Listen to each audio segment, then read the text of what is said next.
So I am going to begin, because it's getting to be that nice time of year again, I'm going to begin the driving vlogs again. I won't spend too much time. As always, I am safe when I'm doing this. I have a little mount, and I'm of an age where I won't, where I simply will not just, try and catch the phone as it goes. The phone falls, it falls, but it won't, because it's on an actual phone mount. So, just because I kind of wanted to talk about, I have a lot to think about and trying to plan, because I have events coming up this year. I have events in plotted time frames that are close together. I have events in May and I have a second May event too. May event, I have a June event. I'm trying to think here. I have April, May, June. I have nothing in July, then I have a bunch in August, and that rounds out everything. Oh, I might have something in November, maybe. So I went from nothing to a whole bunch of events, and now I'm just oh my goodness. So many things, which is good. I just have to be able to get ready for them all, which is the big thing. And this time I have products I'm going to be bringing again, and then I have some new stuff I'm going to be, obviously, that's just part of the course. But I'm experimenting. That's the biggest thing. Experimenting with a whole entire new batch of products. It's continuing on the line of stuffies, of plush toys. Not really toys. I wouldn't call them toys because they're more like artwork, because you don't really want to have a 2-year-old playing with them. So, yeah, I think that's why it's plush art and soft sculpture rather than actual calling them stuffed animals and plush toys. Because toys implies that they're made for small children, and they are not.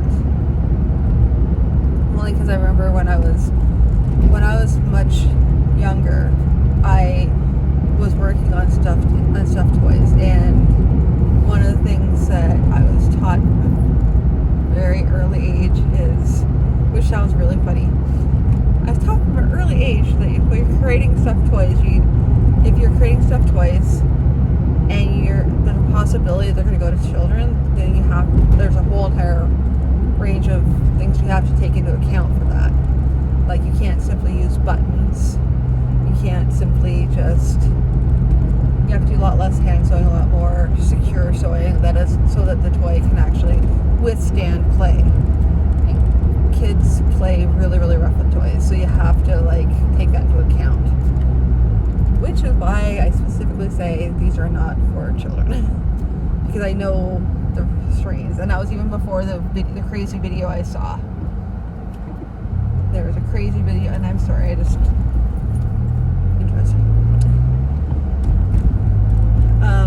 Yeah.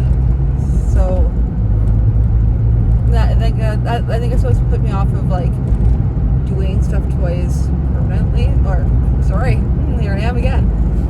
Plush art and going into soft sculpture, because I love the idea of making adorable, plush animals and stuff like that, but I want them to be looked at, not played with roughly. Not these ones anyway. I can certainly, there's such time and place. I mean, I have patterns I can use for making dolls and toys that you can like really, really beat up on. I don't know. Now I'm just rambling. But this is fun because it has me talking and thinking, and that's what I wanted to do, is getting back in the process of really thinking and planning everything out, especially because I'm a little bit nervous and I have to get a whole bunch of stuff. Like what I need to do tonight while I'm sewing is figuring out how much product I need and what is likely to sell. Like I need to know what's likely to sell at my booth rather than like possibilities and small ticket items. I don't want to fill my booth with a bunch of small ticket items because I don't want them to like assume that, you know, it's just because it takes so much. I think I went through this in an earlier video about like when you have too many small ticket items at your booth, then you rely on tons of people coming by, and if you're in a smaller market, that's just not going to happen. You're just going to have to rely on either not making very much in that event, or have some medium to higher ticket items that people have the option of buying. I have 3 really big ticket items, and then I have some medium ones. I just need to see if I have enough medium ones that are realistically going to sell based on what I've already seen for sales, which means I have to review last year's sales and see what that is. I also have to double check my square as well. So it's all these last minute things I have to do tonight. But saying it out loud helps me think it through and think about what I have to get done. So it's really, really helpful. It's kind of like, there's a person I really like watching, Julianne Doodles. She is my spirit animal. I swear, because she talks out things and it helps her process, and that's kind of me as well. And yeah,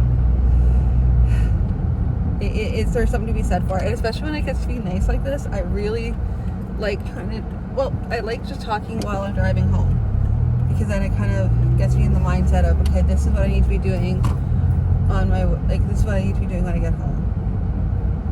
So once I'm home, then I'm like, okay, here I am. Yeah. So the next thing I'm going to be doing is going for a quick walk, making dinner, and then so much sewing and figuring out what needs to get done for sewing. Yay!